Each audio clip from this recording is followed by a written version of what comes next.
আমেরিকার ২৫০ বছর পূর্তি উপলক্ষে বাংলাদেশে যে অনুষ্ঠান হইতেছে, সেই অনুষ্ঠানে জামাতের আমির বলছে যে আমেরিকা বাংলাদেশের পরীক্ষিত বন্ধু।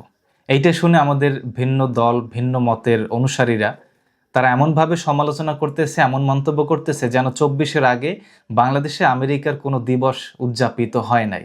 মানে তাদের মন্তব্যে এটাই প্রকাশ পায়। অথচ বাংলাদেশে ২০২২ সালে বাংলাদেশ এবং আমেরিকার বন্ধুত্বপূর্ণ সম্পর্কের ৫০ বছর পূর্তি হওয়া উপলক্ষে তারা সুবর্ণ জয়ন্তী উদযাপন করেছে বাংলাদেশ, এবং এর থেকেও সে অনুষ্ঠান ছিল বড় ধরনের। কিন্তু আমাদের আওয়ামী লীগের ভাই ব্রাদাররা সেটা জানে না, কারণ তখন তারা ক্ষমতায় ছিল, তাদের এইটা জানার কোনো প্রয়োজনই ছিল না, দরকারই ছিল না।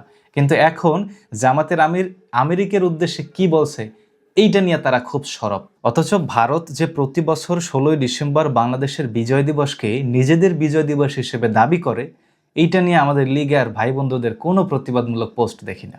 এবং এই আমেরিকার যে ২৫০ বছর পূর্তি উপলক্ষে বাংলাদেশে যে অনুষ্ঠান হয়েছে, সে আমেরিকা সম্পর্কে আমাদের প্রধানমন্ত্রী নিজেও বলেছেন স্বাধীনতার পর থেকেই যুক্তরাষ্ট্র আমাদের বিশ্বস্ত বন্ধু হিসেবে পাশে রয়েছে।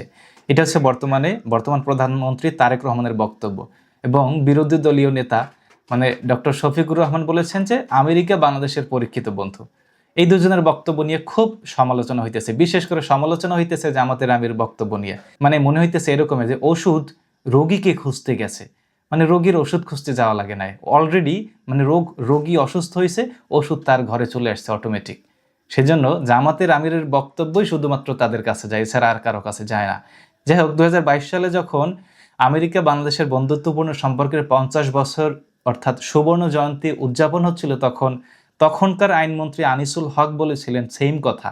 তারেক রহমানও যেভাবে বলছে, জামাতের আমির যেভাবে বলছে, প্রায় একই ধরনের বক্তব্য দিয়েছিল তখনকার আইনমন্ত্রী আনিসুল হক।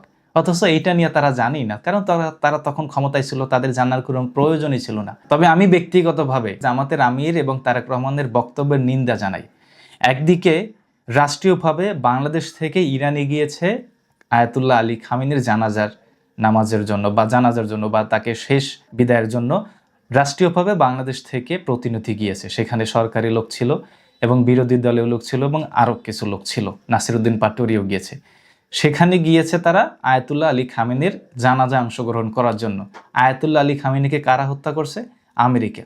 এখন বাংলাদেশে বসে আপনি বলতেছেন আমেরিকা বাংলাদেশের পরীক্ষিত বন্ধু, এবং আমেরিকার ২৫০ বছর স্বাধীনতা উপলক্ষে তাকে আপনি শুভেচ্ছা জানিয়েছেন। অন্যদিকে আমেরিকা যাকে হত্যা করছে তার জানাজায় গিয়েছেন আপনি, এবং জানাজা লোক পাঠিয়েছেন আপনি, মানে পররাষ্ট্র নীতির উপরে ভিত্তি করে তার জানাজা আপনি লোক পাঠিয়েছেন, এবং মনে মনে আমেরিকাকে খুব গাইল দিতেছেন। যার জানাজায় আপনি গিয়েছেন তাকে আপনি মুসলিম জাহানের একজন বিশ্ব নেতা হিসেবে মানেন, তাকে মনে মনে খুব গাইল দিতেছেন যে তাকে হত্যা করেছে আর কি। আর বাংলাদেশে বসে আপনি বলতেছেন বাংলাদেশের জন্য আমেরিকা একটা পরীক্ষিত বন্ধু। মানে এটা দুমুখী সাপের মতো হয়ে গেল কিনা। মানে বাংলাদেশে বসে আপনি আমেরিকার প্রশংসা করতেছেন, অন্যদিকে আমেরিকা যাকে হত্যা করছে তার জানাজায় আপনি অংশগ্রহণ করতে গেছেন।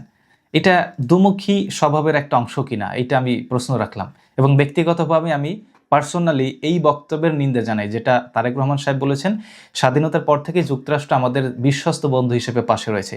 এই বক্তব্যের আমি নিন্দা জানিয়ে রাখলাম। এবং জামাতের আমির যেটা বলেছে বাংলাদেশের পরীক্ষিত বন্ধু হচ্ছে আমেরিকা, এই বক্তব্যের আমি নিন্দা জানিয়ে রাখলাম। এবং বিরোধী মানে ভিন্ন দল, ভিন্ন মতের যারা অনুসারী আছেন, দেখলে এরকমের আমার মতো সোজা চোখে দেখেন। আমি একটা দলের সমর্থক, একটা দলের কর্মী হয়েও যদি তাদের বক্তব্যের নিন্দা জানাতে পারি, আপনি সেটা পারেন না, কারণ আপনি দেখতেছেন এইভাবে দেখতেছেন, আমার মতো আপনি সোজা দেখতেছেন না।